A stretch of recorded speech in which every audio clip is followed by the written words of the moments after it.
नमस्कार मैत्रिणींनो, ठरलं तर मग या मालिकेचा एक नवीन प्रोमो आता समोर आलेला आहे। आता अर्जुनच्या डोक्याला आधीच टेन्शन आहे की सायलीच्या आईवडिलांना कसं शोधून काढायचं। त्यातच अर्जुनची शोधाशोध करत असताना अचानक घरी संध्याकाळी सर्वजण हॉलमध्ये बसलेले असतात। तर अचानक घरी अश्विन येतो। अश्विनला बघून कल्पना आणि सगळेच जण खूप चकित होतात। आणि अश्विनबरोबर कोण असते तुम्हाला माहिती का? तर ती खोटारडी तन्वी।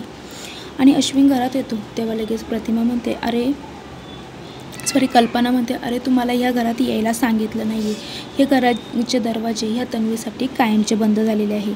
तर अश्विन म्हणतो, एक मिनटं मम्मा, अगं ती पण तुझी सूनच आहे ना। जर तू सायलीला ह्या घरात ठेवून घेऊ शकते तर हिला का नाही? तर लगेच आता कल्पना म्हणते, अरे पण तिने काय केलं हे तू विसरलास का?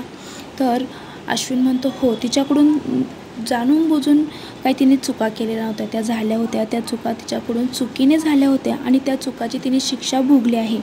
आणि मम्मा तुझ्यासाठी सांगतोय की तिला आता कोर्टाने निर्दोष म्हणून सुटकाही झालेली आहे। तरीही आता कल्पना काही मानायला तयार नव्हता। आणि लगेच अर्जुनसुद्धा म्हणतो, एक मिनटं, हिला या घरामध्ये अजिबात थारा नाही, कारण तिने जे केलं ते आम्ही कधीच विसरू शकत नाही।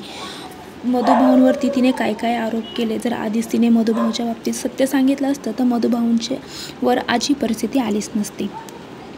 तर लगेच अश्विन म्हणतो, मग एक मिनटं, जर तुम्हाला तन्वीला ह्या घरात राहून द्यायचं नसेल तर सायलीलासुद्धा ह्या घरात राहून द्यायचं नाही। तर लगेच अर्जुन म्हणतो, तू काय बोलतोस? तुला कळतंय का? ती माझी बायको आहे। तर अश्विन म्हणतो, हो, तन्वीसुद्धा माझी बायको आहे।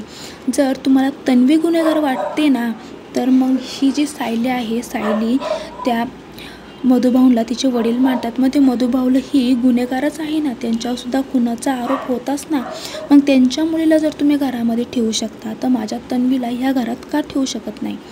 आणि आता इथे मधुभाऊला अश्विन गुन्हेगार म्हणल्यामुळे अर्जुनला खूप राग येतो आणि अर्जुन लगेच अश्विनवरती धावून जातो आणि अश्विनची गच्ची पकडतो। तर घरातले त्यांना सोडवण्याचा खूप प्रयत्न करतात।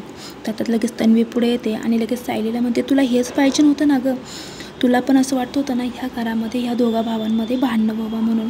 तर लगेच सायली म्हणते, तन्वी, तोंडाला येईन ते तू अजिबात बोलू नको। शेवटी कसंबसं करून अश्विन आणि अर्जुनचे भांडणं घरातले मिटवतात। पण आता अश्विनच्या मनामध्येही राग आहे आणि अर्जुनच्या मनामध्येही राग आहे।